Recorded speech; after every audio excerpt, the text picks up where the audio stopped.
ইন্নী ওয়াজ্জাহতু ওয়াজহিয়া লিল্লাযী ফাতারাস সামাওয়াতি ওয়াল আরদা হানিফা ওয়া মা আনা মিনাল মুশরিকিন।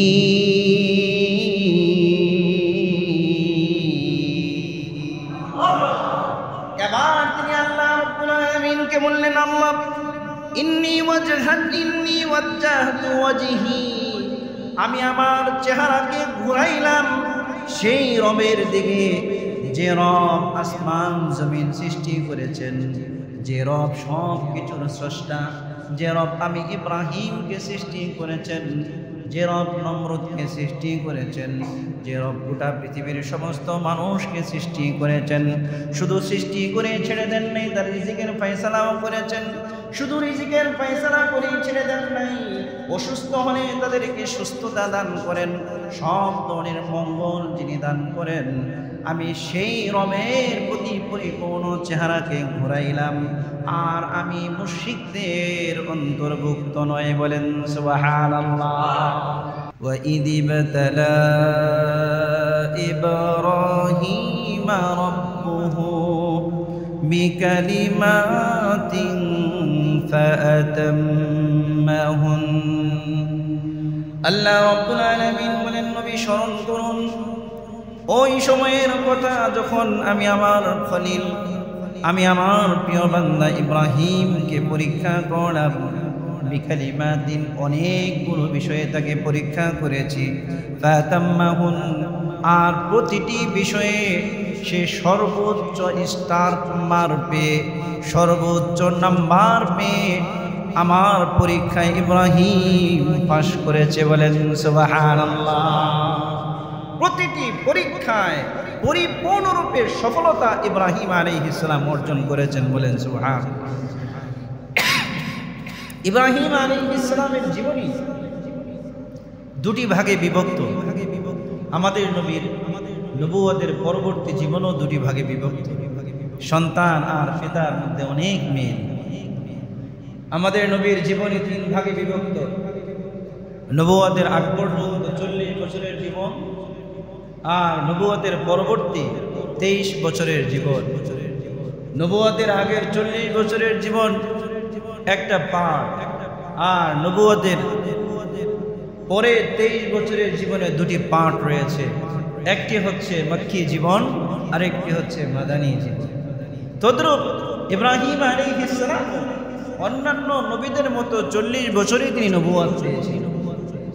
নবুয়তের পরে দীর্ঘদিন তিনি জীবিত ছিলেন। কোনো কোনো বর্ণনা এসেছে তিনি 120 বছর হায়াত পেয়েছিলেন। বলেন সুবহানাল্লাহ। আবার কোনো কোনো বর্ণনা এসেছে প্রায় তিনি 200 বছর হায়াত পেয়েছিলেন। যা হোক, তিনি নবুয়তের পরবর্তী জীবন, সেটাকেও ইব্রাহিম আলাইহিস সালামের নবুয়তের পরবর্তী জীবনও দুভাগে বিভক্ত। এক হচ্ছে তার যে জন্মস্থান বাবেল শহর, যেটা বর্তমান ইরাকের এক অঞ্চল, সেই অঞ্চলে অবস্থিত বাবেল শহর। নবুয়তের আগ পর্যন্ত, নবুয়ত পাওয়ার পরে দীর্ঘদিন পর্যন্ত এইখানে তিনি বসবাস করেছেন। তাকে আগুনে পোড়ানোর পরে আল্লাহ তাআলা তাকে হিজরতের জন্য সেই বর্তমান যে ফিলিস্তিন বাইতুল মুকাদ্দাস, সেই এলাকায় তাকে প্রেরণ করেছেন। তার জীবনীতেও, নবুয়তের পরে তার জীবনীতেও দুটি ভাগ রয়েছে, আর আমাদের নবীর জীবনীতেও নবুয়তের পরের 23 বছরের জীবনে দুটি ভাগ রয়েছে। বলেন সুবহানাল্লাহ। ইব্রাহিম আলাইহিস সালাম তিনি এমন এক জলিল কদর নবী ছিলেন। নবী আদম আলাইহিস সালাম থেকে ইব্রাহিম আলাইহিস সালাম পর্যন্ত মাত্র 10 থেকে 12 জন নবী ছিলেন। এই 10 থেকে 12 জন নবী ছাড়া আপনার 1,24,988 অথবা 990 জনের পিতাই ছিলেন ইব্রাহিম আলাইহিস সালাম। বলেন সুবহানাল্লাহ। ইব্রাহিম আলাইহিস সালামের 2 সন্তান। এক হচ্ছে বড় সন্তান হচ্ছে ইসমাঈল, যার গর্ভ থেকে আর কোনো নবী আসে নাই। যার বংশ থেকে আর কোনো নবী আসে নাই, একমাত্র সর্বশ্রেষ্ঠ নবী, আখিরি নবী জনাবে মুহাম্মদুর রাসূলুল্লাহ সাল্লাল্লাহু আলাইহি ওয়াসাল্লামই এসেছেন, আর কেউ আসে নাই। বলেন সুবহানাল্লাহ। ইব্রাহিম আলাইহিস সালামের দ্বিতীয় সন্তান, ছোট সন্তান ইসহাক। ইসহাক আলাইহিস সালামের এক সন্তানের নাম হচ্ছে ইয়াকুব, যিনি ইউসুফ আলাইহিস সালামের পিতা। ইয়াকুবের এক নাম হচ্ছে ইসরাইল, আর ইয়াকুব আলাইহিস সালামের সন্তানদেরকে বলা হয় বনি ইসরাইল। আর বনি ইসরাইল থেকে আল্লাহ তাআলা 1,24,986 বা 87 জন নবী প্রেরণ করেছেন। বলেন সুবহানাল্লাহ। ইব্রাহিম আলাইহিস সালামের দুই সন্তান দ্বারাই এই পৃথিবীতে নবুয়তের এই সিলসিলা আল্লাহ পাক চালু করেছিলেন। বলেন সুবহানাল্লাহ। এত বড় মর্যাদার অধিকারী ইব্রাহিম আলাইহিস সালাম হলেন কিভাবে হলেন? বহু পরীক্ষা নিরীক্ষার পরে, বহু পরীক্ষা নিরীক্ষার পরে। 100 লক্ষ নবী রাসূল আল্লাহ তাআলা পৃথিবীতে পাঠিয়েছেন। সমস্ত নবী রাসূলগণ, কথাগুলো খুব মনোযোগ দিয়ে বুঝবেন, সমস্ত নবী রাসূলগণ নবুয়ত পাওয়ার পরে যখন দাওয়াতি কার্যক্রম শুরু করেছে, তখন তৎকালীন যুগের যারা মূর্তি পূজক ছিল, যারা বেদাতি ছিল, যারা মানুষ পূজা করত, যারা চন্দ্র পূজা করত, অগ্নি পূজা করত, তারকা পূজা করত, গাছ পূজা, তারপরে সাপ পূজা, গরু পূজা, গরুর মুদ খাওয়া, গরুর পেশাব খাওয়া, এইগুলো যারা করত, তাদের সাথে সমস্ত নবীদের দ্বন্দ্ব শুরু হয়েছিল, শত্রুতা শুরু হয়েছিল। নবুয়তের পর থেকে নবুয়তের আগ পর্যন্ত কারো সাথে কোনো দ্বন্দ্ব ছিল না। বলেন সুবহানাল্লাহ। নবুয়তের আগে আমাদের নবীর সাথে মক্কার কাফেরদের কোনো দ্বন্দ্ব ছিল? সমস্ত কাফের এক বাক্যে আল আমিন, মুহাম্মদ তোমার চেয়ে বিশ্বস্ত, তোমার চেয়ে এত ভালো উত্তম চরিত্রের মানুষ গোটা পৃথিবীর মধ্যে আর পাওয়া যাবে না। ওয়ান পিস, ওনলি ওয়ান, তুমি একমাত্র হচ্ছে সর্বোচ্চ মর্যাদা, সর্বশ্রেষ্ঠ মহামানব। বলেন সুবহানাল্লাহ। কিন্তু 100 লক্ষ নবী রাসূলদের মধ্যে দুজন নবী এমন ছিলেন যাদের জন্মের আগে তাদের সাথে তৎকালীন যুগের বাদশারা শত্রুতা পোষণ করেছে। কয়জন নবী? 2 জন। অর্থাৎ তাদের জন্মের পূর্বেই তারা যেন পৃথিবীতে জন্ম না নিতে পারে, আগমন না করতে পারে, তৎকালীন যুগের বাদশারা সেই চেষ্টা করেছে। এমন 2 জন নবীর একজন হলেন ইব্রাহিম আলাইহিস সালাম, আরেকজন হচ্ছেন মুসা আলাইহিস সালাম। বলেন সুবহানাল্লাহ। ইব্রাহিম আলাইহিস সালাম জন্মের পূর্বেই তিনি যেন পৃথিবীতে আসতে না পারেন, তাকে না আসার জন্য সব ধরনের রাস্তা বন্ধ করে দেওয়া হয়েছিল। কিন্তু আল্লাহ পাক যেটা ইচ্ছা করেন, যেটা সিদ্ধান্ত নেন, সেই সিদ্ধান্তকে বাধাগ্রস্ত করা, সেই সিদ্ধান্তকে আটকে দেওয়ার মতো, সেই সিদ্ধান্তকে প্রত্যাখ্যান করার মতো, সেই জিনিসকে বাধাগ্রস্ত করার মতো কোনো শক্তি পৃথিবীর বুকে আছে? কথা বলেন, আছে? আরো জোরে বলেন, আছে? নাই। ইব্রাহিম আলাইহিস সালাম তিনি যে শহরে জন্মগ্রহণ করেছেন, বাবেল শহরে, তৎকালীন যুগে একজন বাদশা ছিল, জালেম বাদশা। এই জালেম বাদশা দীর্ঘদিন ক্ষমতায় থাকার কারণে নিজেকে রব, নিজেকে প্রভু, নিজেকে আল্লাহ দাবি করে বসলো। বলেন নাউজুবিল্লাহ। সেই বাদশার নাম হচ্ছে নমরুদ। সেই বাদশার নাম কি ভাই? নমরুদ। নমরুদ নিজেকে খোদা দাবি করল। দীর্ঘ 400 বছর পর্যন্ত তার রাজত্ব চলছে। কিন্তু নমরুদ সে একদিন তার সিংহাসনে তার যে পালং ছিল, পালংয়ের মধ্যে সে ঘুমিয়ে আছে। ঘুমের মধ্যে সে স্বপ্ন দেখছে রাজপ্রাসাদের পার্শ্ববর্তী বস্তি থেকে এক ফুটন্ত গোলাপের ন্যায় ফুটফুটে সুন্দর, অত্যন্ত সৌন্দর্যের অধিকারী এক ছোট্ট বালক তার দিকে প্লাবনের ন্যায় তার দিকে ঝড়ো হাওয়ার ন্যায় ধেয়ে আসছে, এসে তার সিংহাসনে সে যে বসেছিল তার গালে এত জোরে চপেটাঘাত করেছে, এত জোরে থাপ্পড় দিয়েছে, নমরুদের মাথাটা দেহ থেকে পৃথক হয়ে জমিনে পড়ে গেছে আর তার সিংহাসন ভেঙ্গে চুরমার হয়ে গেছে। বলেন সুবহানাল্লাহ। নমরুদ যখন এই স্বপ্ন দেখল, নমরুদ স্বপ্ন দেখার পরে সে ঘুম থেকে চিৎকার মেরে উঠে বলল, বিপদ বিপদ বিপদ। এই বিপদ বলে সে যখন চিৎকার শুরু করে দিল, তার বিবি দ্রুত লাফ দিয়ে উঠে বলছে, ও স্বামী, আপনার কি হলো? আপনি তো নিজেই খোদা, আপনাকে সবাই ভয় পায়, আজকে আপনার কি হলো? আপনি কি দেখে ভয় পেয়েছেন? নমরুদ বলছে, আমি তো ঘুমের মধ্যে খুব দুঃস্বপ্ন দেখেছি। কয়, কি দুঃস্বপ্ন দেখেছেন? কয়, আমি দুঃস্বপ্ন দেখলাম রাজপ্রাসাদের বাম পাশে যে বস্তিটি আছে, এই বস্তি থেকে একজন নাদুস নদুস ফুটন্ত গোলাপের সুন্দর একটি ছোট্ট বালক আমার দিকে প্লাবনে ধেয়ে এসেছে, ঝড়ো হাওয়ার ধেয়ে এসেছে, এসে এসে আমার গালের মধ্যে এত জোরে থাপ্পড় দিয়েছে, এত জোরে চপেটাঘাত করেছে, যার কারণে আমার মাথা জমিন থেকে দেহ থেকে পড়ে গেছে আর আমার সিংহাসন ভেঙে কুড়িবালি হয়ে গেছে। বলেন সুবহানাল্লাহ। নমরুদের বিবি অত্যন্ত চিন্তান্বিত হয়ে গেল, বলল, জাহাপনা, আপনি দ্রুত মিটিং কল করেন, আপনি আপনার মন্ত্রী পরিষদকে ডাকেন, সচিবালয়ের সমস্ত সচিবদেরকে ডাকেন, আপনার যত গণক আছে গণকদেরকে ডাকেন, যত পাদ্রী আছে সমস্ত পাদ্রীদেরকে ডাকেন, যত জাদুঘর আছে সকল জাদুঘরদেরকে ডাকেন। কয়, তারা তো প্রতিদিন সকাল 10টায় মিটিংয়ে আসে, অফিসে আসে, তাদেরকে কিভাবে জরুরি ভিত্তিতে তলব করব? আপনি সকালবেলায় আপনি জরুরি ভিত্তিতে আপনি মিটিং কল করেন, পাগলা ঘন্টি বাজিয়ে দেন।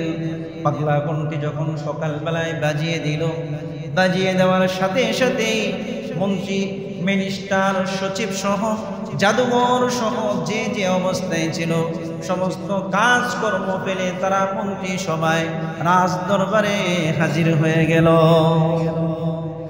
রাজ দরবারে যখন হাজির হয়ে গেল, হাজির হয়ে যাওয়ার পরে সমস্ত মন্ত্রী পরিষদদের সামনে এবার নমরুদ বলো, ইয়া আইয়ুহাল মালাউ আফতুনি ফি রুয়ায়া ইন কুনতুম লিররুয়া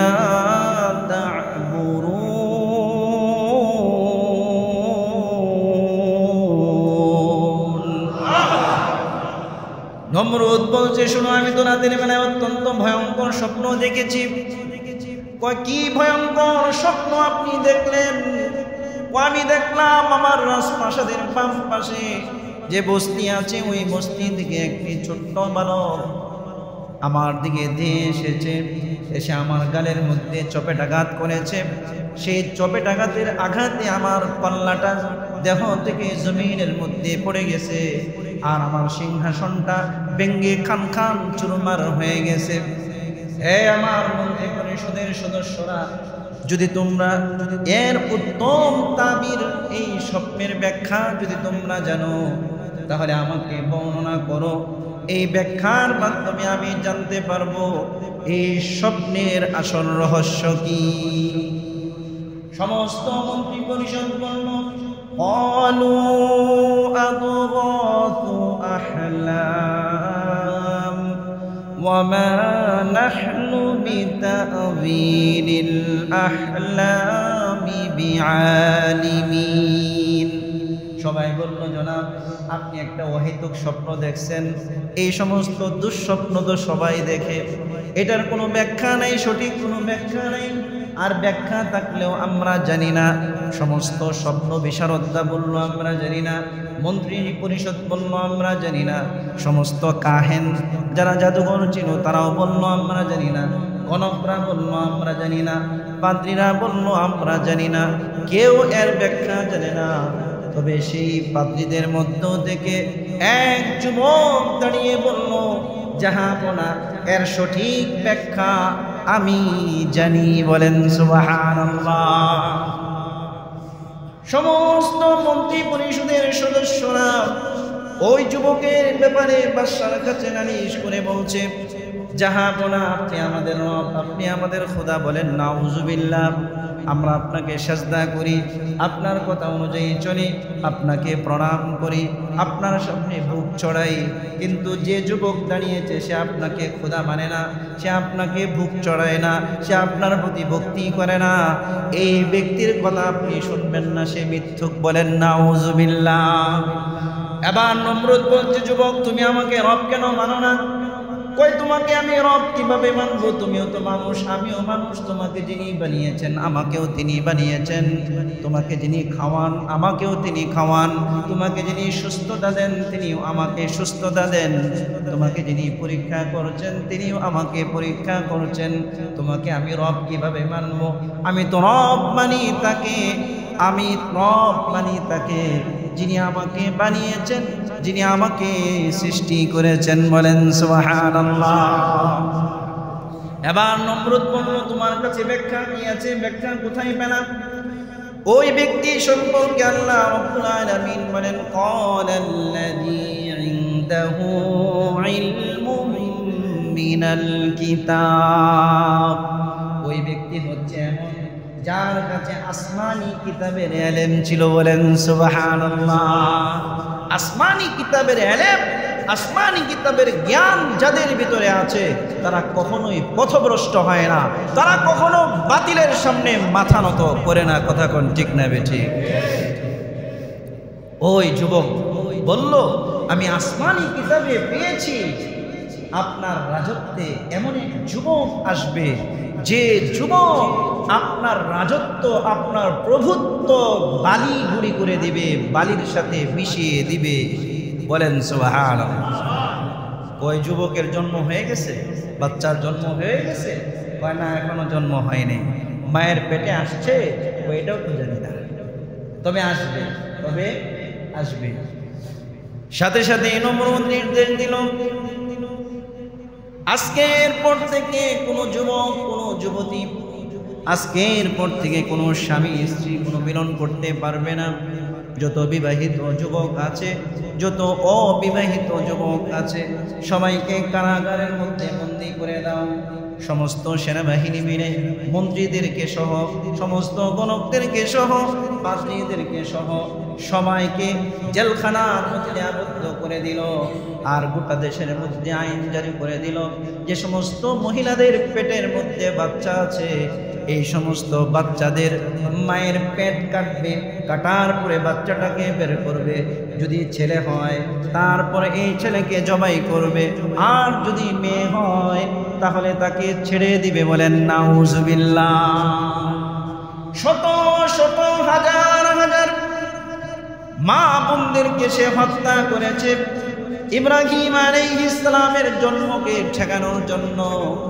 কিন্তু আল্লাহ যেটা চায়, আল্লাহ পাক যেটা ইচ্ছা করেন, পৃথিবীর কোনো শক্তি নাই সেই ইচ্ছাকে প্রতিরোধ করার। কথা কোন ঠিক না বেঠি? এবার ইব্রাহিম আলাইহিস সালাম, আল্লাহ পাক চাইলেন ইব্রাহিম আলাইহিস সালামকে জমিনের মধ্যে প্রেরণ করবেন। কার বাসায় প্রেরণ করবেন? কার ঔরসে প্রেরণ করবেন? আল্লাহ পাক তিনি একজনকে নির্বাচন করলেন, যিনি হচ্ছে নমরুদের ধর্মমন্ত্রী, যিনি হচ্ছে নমরুদের ধর্মমন্ত্রী, প্রধান পুরোহিত, নিজে মূর্তি বানায় আর সারা দেশে মূর্তি সাপ্লাই দেয়। এমন ব্যক্তির ঘরে ইব্রাহিম আলাইহিস সালামকে প্রেরণ করার ইচ্ছা করলেন। বলেন সুবহানাল্লাহ। সমস্ত যুবকদেরকে মন্ত্রী পরিষদ, সমস্ত গণক, সমস্ত পাদ্রী, ধর্মমন্ত্রী সহ সবাইকে জেলখানার মধ্যে আবদ্ধ করে দিয়েছে। এবার আল্লাহ পাক চাইলেন ইব্রাহিমকে তার মায়ের বুকে, মায়ের পেটের মধ্যে প্রেরণ করবেন। ওই যে ইব্রাহিম আলাইহিস সালামের বাবা আছেন, স্বপ্নে তিনি দেখছেন তার বিবি তার কাছে এসেছে, ইমোশনালি বিভিন্ন কথাবার্তা বলেছে। ইব্রাহিম আলাইহিস সালামের বাবা ঘুম থেকে জাগ্রত হয়ে গেলেন, বিবির জন্য পাগল হয়ে গেলেন। কিন্তু জেলখানার 1-2টা নয়, প্রায় 9 থেকে 10টি গেট রয়েছে। এই গেটগুলো তিনি কিভাবে পার হবেন, বহুত রিস্ক নিয়ে তিনি ঘুম থেকে উঠলেন।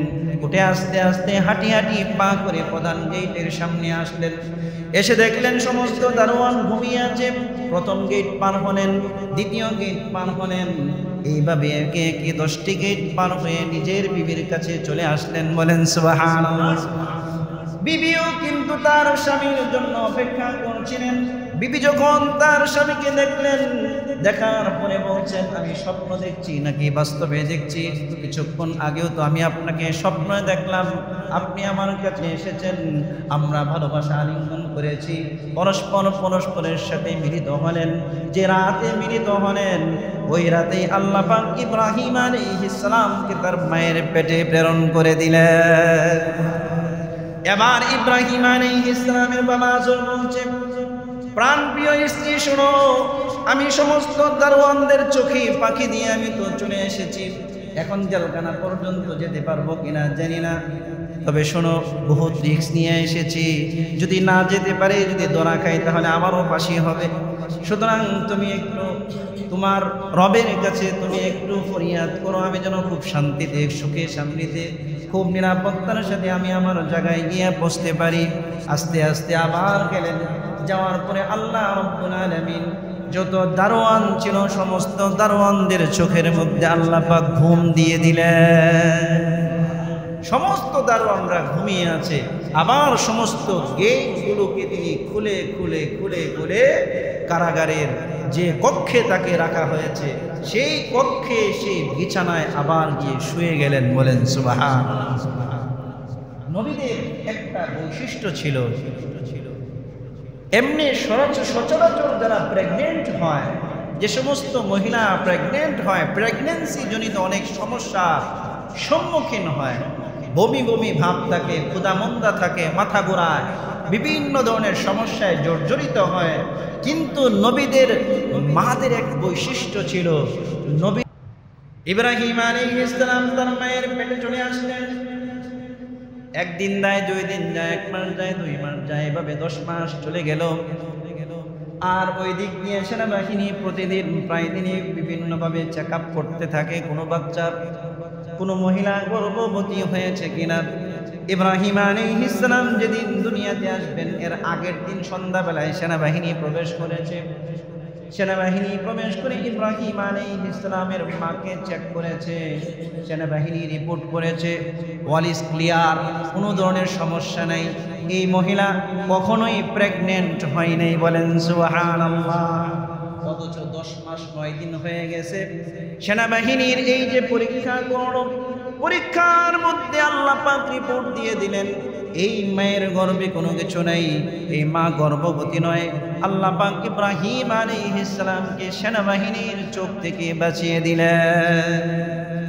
এবার ইব্রাহিম আলাইহিস সালামের মা 10 মাস 10 দিন যখন হয়ে গেল, প্রসব ব্যথা শুরু হয়ে গেল। চিন্তা করলেন, যদি এই সন্তানকে আমার ঘরের মধ্যে প্রসব করি তাহলে আমার চোখের সামনে সন্তানকে সেনাবাহিনীরা টুকরো টুকরো করবে, আর এটা কোনো মা কোনোদিন সহ্য করতে পারবে না। বরঞ্চ ভালো হয় আমি কোনো পাহাড়ে অথবা কোনো জঙ্গলে চলে যাই, সেই জঙ্গলের মধ্যে আমি আমার সন্তানকে প্রসব করি।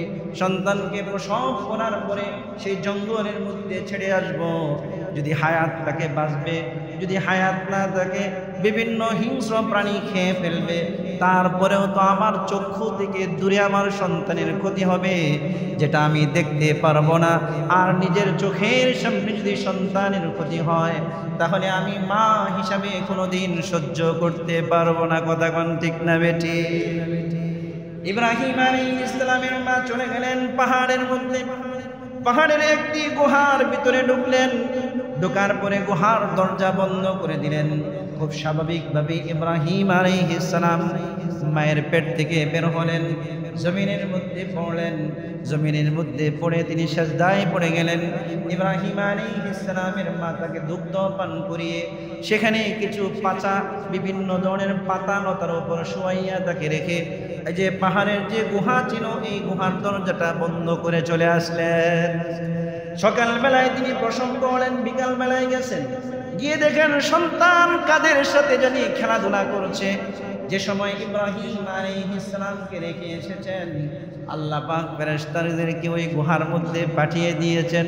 ফেরেশতাদেরকে বলেছেন, আমার ইব্রাহিমের কোনো সঙ্গী নাই, তোমরা যাও আমার ইব্রাহিমের সাথে তোমরা খেলাধুলা করো। বলেন সুবহানাল্লাহ। প্রতিদিন সকাল সন্ধ্যায় 2 বেলায় যায় ইব্রাহিম আলাইহিস সালাম তার মায়ের বুকের দুধ পান করেন। আর যখনই তার ক্ষুধা লাগে আল্লাহ রাব্বুল আলামিন তার নখের নিচে দিয়ে দুধের নহর, মধুর নহর, বিভিন্ন নহর জারি করে দিয়েছেন। যখনই তার ক্ষুধা লাগতো তিনি আঙ্গুল চুষতেন আর আঙ্গুলের নখের ভিতর দিয়ে দুধ আর মধু বের হতে থাকতো। বলেন সুবহানাল্লাহ। আরো জোরে বলেন না সুবহানাল্লাহ। ইব্রাহিম আলাইহিস সালাম 1 বছর যায়, 2 বছর যায়, 3 বছর যখন হয়ে গেল, এবার ইব্রাহিম আলাইহিস সালামের বাবা বললেন, সন্তানকে তো পাহাড় থেকে নিয়ে আসার দরকার। নিয়ে আসা হলো। ইব্রাহিম আলাইহিস সালাম অন্যান্য শিশুদের মতো নয়, কারণ নবীরা হচ্ছেন অন্যান্য শিশুদের থেকে ভিন্ন। একজন নবীর শরীরে আল্লাহ পাক 40 জন জান্নাতি পুরুষের শক্তি দিয়ে থাকেন। বলেন সুবহানাল্লাহ। আর একজন জান্নাতি পুরুষের শরীরে দুনিয়ার বীর বাহাদুর 1000 পুরুষের শক্তি থাকে। বলেন সুবহানাল্লাহ। সেই অঙ্ক যদি আপনি কষেন 40 = 1000, তার মানে হবে 40,000 বীর পুরুষের শক্তি আল্লাহ পাক একজন নবীর শরীরের মধ্যে দিয়ে থাকে। হৃষ্টপুষ্ট অনেক হয়ে গেছেন। এবার ইব্রাহিম আলাইহিস সালাম বাড়িতে আসলেন। আসার পরে দেখেন তার বাবা কি জানি করে, কি জানি বানায়, পুতুল বানায়, মূর্তি বানায়, এইগুলো বানায়, বানিয়ে বানিয়ে বাজারে বিক্রি করে। বিভিন্ন আপনার উপাসনালয়, বিভিন্ন মন্দিরের মধ্যে এইগুলো সাপ্লাই দেয়। ইব্রাহিম আলাইহিস সালাম জিজ্ঞাসা করেন, ওয়া ইয ক্বালা ইব্রাহিম লিআবিহি আযার আতাত্তাখিযু আসনামান আলিহা। আল্লাহ রাব্বুল আলামিন বলেন, নবী স্মরণ করুন এই সময়ের কথা। ইব্রাহিম আলাইহিস সালাম যখন তার বাবাকে বলল, বাবা আপনি কি বানান? কয় মূর্তি বানাই, কয় পুতুল বানাই, কয় এইগুলো আপনি নিজে বানান। আতাত্তাখিযু আসনামান আলিহা, যেগুলোকে আপনি নিজে বানাচ্ছেন ওইগুলোকে আমার আপনি ইলা, আপনি রব, আপনি মাবুদ, উপাস্য কিভাবে মানছেন? যেগুলোকে আপনি নিজ হাতে বানাচ্ছেন ওইগুলো আবার রব হয় কিভাবে? আপনার তার খোদা হবে না। কথা কোন ঠিক না? আমি যেটাকে বানাইছি, নিজ হাতে বানাচ্ছি, তৈরি করছি, এরপর খোদা তো আনে আসে, আমার খোদা হয় কেমন? কথা কোন ঠিক না? ইব্রাহিম আলাইহিস সালামকে তার বাবা উত্তর দিল, দেখো এইগুলো তুমি বেশি কথা বলো না, ছোট মানুষ কিছু বুঝো না। আমরা আমাদের পূর্বপুরুষদেরকে এইভাবে দেখছি, গোটা জাতি এইভাবে চলছে। আমরা এই মূর্তিগুলোকেও খোদা মানি, ফেরাউনকে, নমরুদকেও আমরা খোদা মানি। বলেন নাউজুবিল্লাহ। ইব্রাহিম আলাইহিস সালাম এবার বললেন, ইন্নী আরাকা ওয়া কওমাকা ফি দালালিম মুবিন।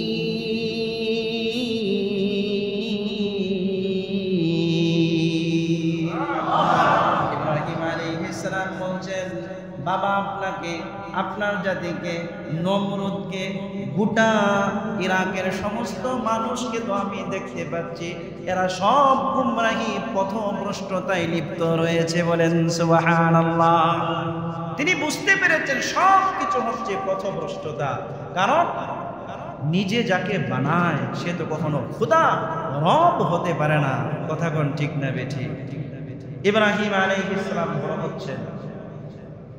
ধীরে ধীরে যখন তিনি বড় হচ্ছেন, তিনি তো নবী, ভবিষ্যৎ নবী, তিনি ভবিষ্যৎ সমস্ত মুসলিম জাতির মিল্লাতের পিতা হবেন, সমস্ত মানুষের নবী হবেন, সর্দার হবেন।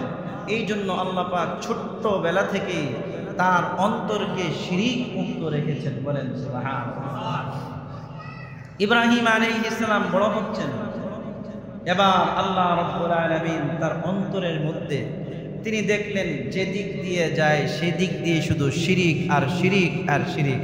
সবাই নমরুদকে সাজদা করছে, প্রণাম করছে, তাকে শ্রদ্ধা করছে, মূর্তিগুলোর সামনে ভোগ দিচ্ছে, মূর্তিগুলোর সামনে নিজেদের কপালকে ঠেকাচ্ছে।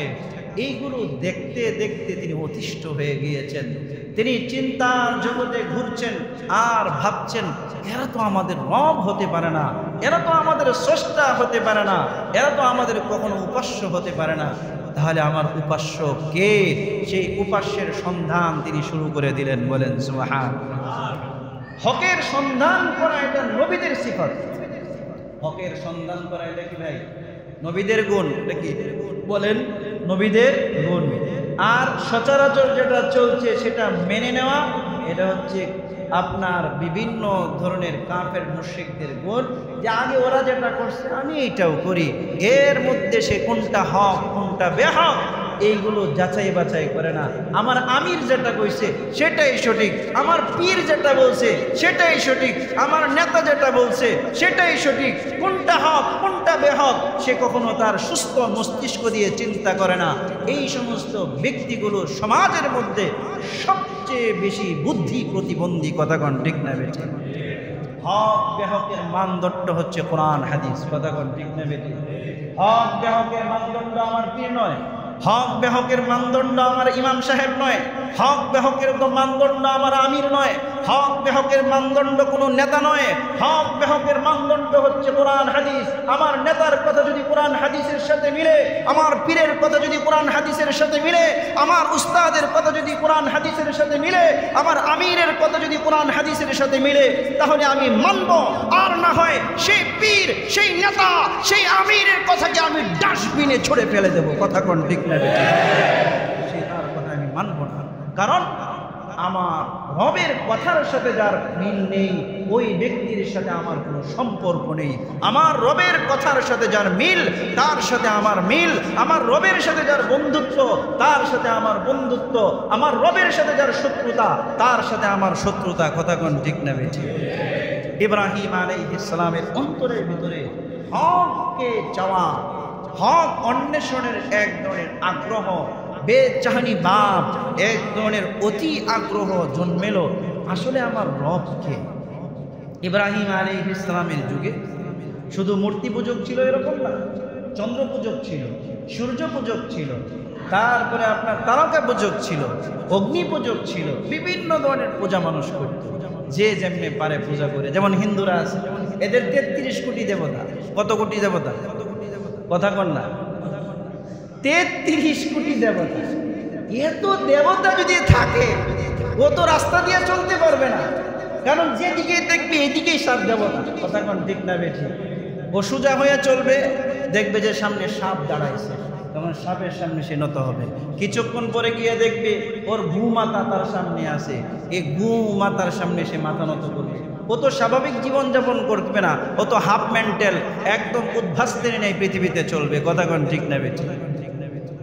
কিন্তু আমাদের রব হচ্ছে একজন। কয়জন ভাই? একজন।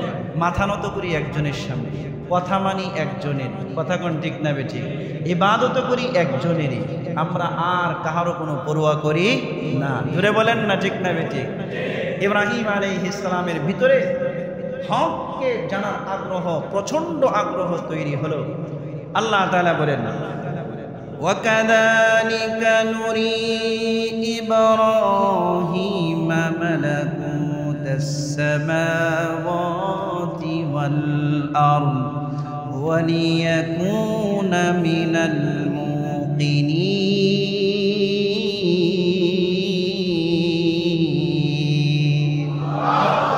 আল্লাহ রাব্বুল আলামিন বললেন, আমার ইব্রাহিমের অন্তরে যখন হককে চিনার, হককে জানার আগ্রহ তৈরি হলো, এবার আমি আল্লাহ রাব্বুল আলামিন ইব্রাহিমকে আসমান জমিন, সপ্তম আসমান সপ্তম জমিনের যত সৃষ্টি আছে সমস্ত সৃষ্টি আমি তার চোখের সামনে ভাসমান করে দিলাম, সমস্ত দৃষ্টিগুলোকে তাকে দর্শন করাইলাম। ওয়ালিয়াকুনা মিনাল মুকিনিন, যাতে করে সে পরিপূর্ণ বিশ্বাসকারীদের অন্তর্ভুক্ত হয়ে যায়। ইব্রাহিম আলাইহিস সালামকে সব দর্শন করিয়েছেন। ইব্রাহিম আলাইহিস সালামের অন্তরে দৃঢ় বিশ্বাস হয়েছে বস্তু কখনোই আমার রব হতে পারে না। এবার ইব্রাহিম আলাইহিস সালাম সন্ধ্যাবেলায় যখন তিনি ঘর থেকে বের হলেন, দেখলেন গোটা পৃথিবী অন্ধকারাচ্ছন্ন। ফালাম্মা জান্না আলাইহিল লাইলু রাআ কাওকাবা। আল্লাহ রাব্বুল আলামিন বলেন, ইব্রাহিম যখন সন্ধ্যার করে বের হলো, সন্ধ্যার অন্ধকার যখন তাকে ছেয়ে গেল, সন্ধ্যা যখন তাকে ভর করলো, গোটা পৃথিবী যখন অন্ধকারাচ্ছন্ন হয়ে গেল, কিছুক্ষণ পরেতে আসমানের মধ্যে ছোট্ট ছোট্ট তারকাগুলোকে দেখলো, যে তারকাগুলো মিটমিট করে আগুন জ্বলছে, মিটমিট করে পৃথিবীর দিকে আলো ছড়াচ্ছে।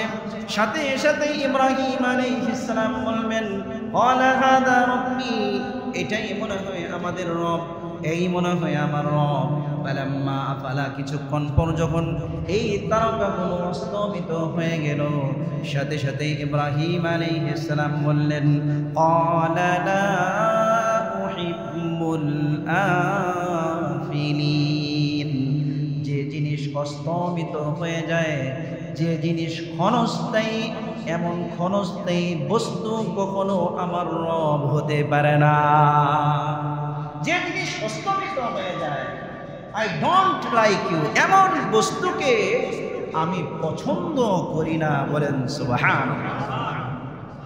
কিছুক্ষণ পর ফালাম্মা রাআল কমারা বাযিগান ক্বালা হাযা রাব্বি, কিছুক্ষণ পর যখন দেখলো এই তারকাগুলো অস্তমিত হওয়ার পরে চন্দ্র উদিত হয়েছে, যে চন্দ্রের আলোতে গোটা বাবেল শহর আলোকিত হয়ে গেছে, তিনি ভাবলেন, হাদা রব্বি, এই চন্দ্রই মনে হয় আমাদের রব।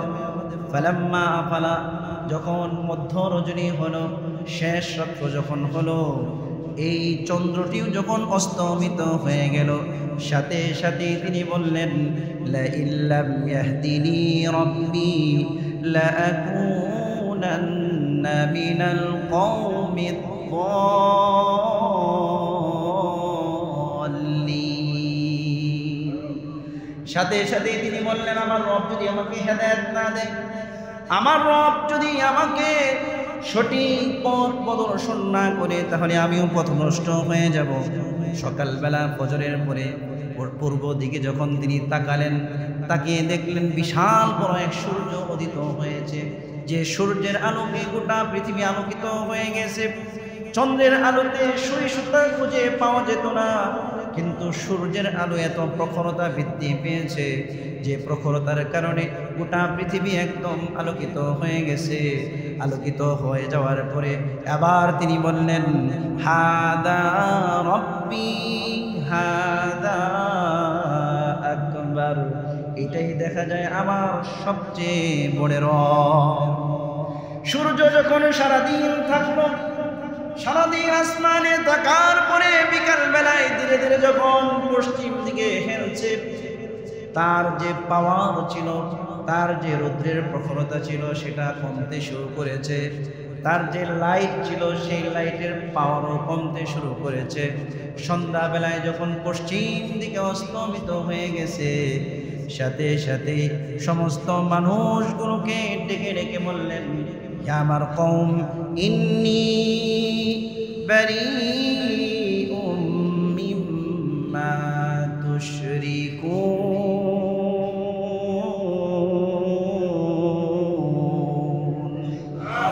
সাথে সাথে ডেকে ডেকে বললেন, ও আমার সম্প্রদায়, তোমরা যে সূর্য পূজা করো, চন্দ্র পূজা করো, নক্ষত্রের পূজা করো, যে সমস্ত বস্তুকে তোমরা আমার রবের সাথে, আল্লাহর সাথে শরীক করো, আমি ওই সমস্ত বস্তু থেকে পরিপূর্ণরূপে মুক্ত।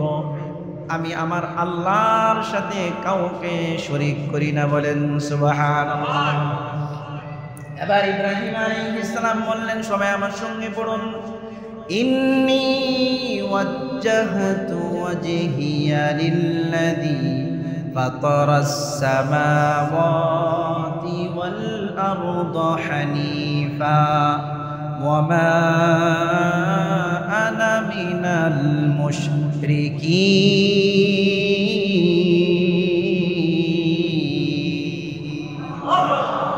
এবার তিনি আল্লাহ রাব্বুল আলামিনকে বললেন, আল্লাহ ইন্নী ওয়াজ্জাহতু ওয়াজহি, আমি আমার চেহারাকে ঘুরাইলাম সেই রবের দিকে যে রব আসমান জমিন সৃষ্টি করেছেন, যে রব সব কিছুর স্রষ্টা, যে রব আমি ইব্রাহিমকে সৃষ্টি করেছেন, যে রব নমরুদকে সৃষ্টি করেছেন, যে রব গোটা পৃথিবীর সমস্ত মানুষকে সৃষ্টি করেছেন।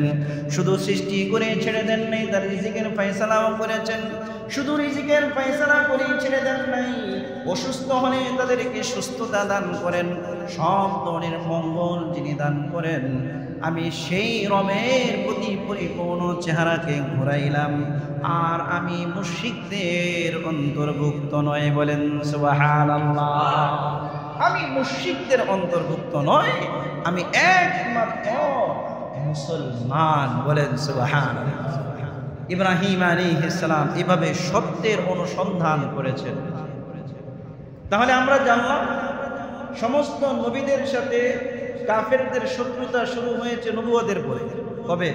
নবুয়তের পর থেকে। নবুয়তের আগ পর্যন্ত সবাই সমস্ত মানুষের কাছে ফেভারিট ছিল, ফেমাস ছিল, সবাই গ্রহণযোগ্য ছিল। কিন্তু নবুয়তের পরে যখন তারা শিরকিয়তের বিরুদ্ধে, বাতিলের বিরুদ্ধে রুখে দাঁড়িয়েছেন, তখনই বাতিলরা তাদের শত্রুতে পরিণত হয়েছে। কথা কোন ঠিক না বেঠিক?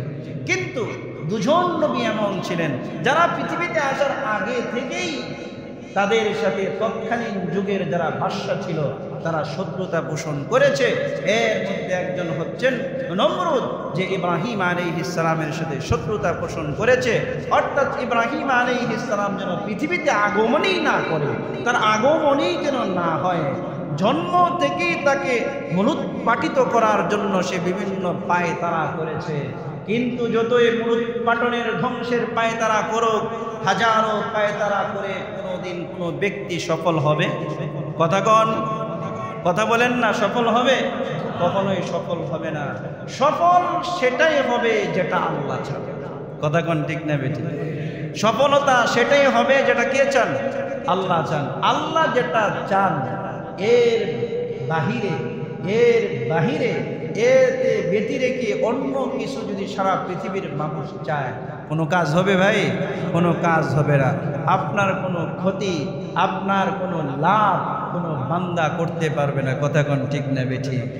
হাদিস শরীফের মধ্যে এসেছে, গোটা পৃথিবীর সমস্ত শক্তি, সমস্ত মানুষ যদি তোমার কোনো ক্ষতি করতে চায়, আব্দুল্লাহ ইবনে আব্বাস রাদিয়াল্লাহু তাআলা আনহু বলেন, কুনতু খালফা রাসূলিল্লাহি সাল্লাল্লাহু আলাইহি ওয়াসাল্লাম, যে আমি রাসূলুল্লাহ সাল্লাল্লাহু আলাইহি ওয়াসাল্লামের পিছনে একই ঘোড়ায়, একই উটে বসেছিলাম। আর আল্লাহর নবী বলছেন, ইয়া গোলাম, হে গোলাম, হে আদরের বাচ্চা আব্দুল্লাহ ইবনে আব্বাস, আমার ভাতিজা, শোনো, তোমাকে আমি কিছু নসিহত করেছি।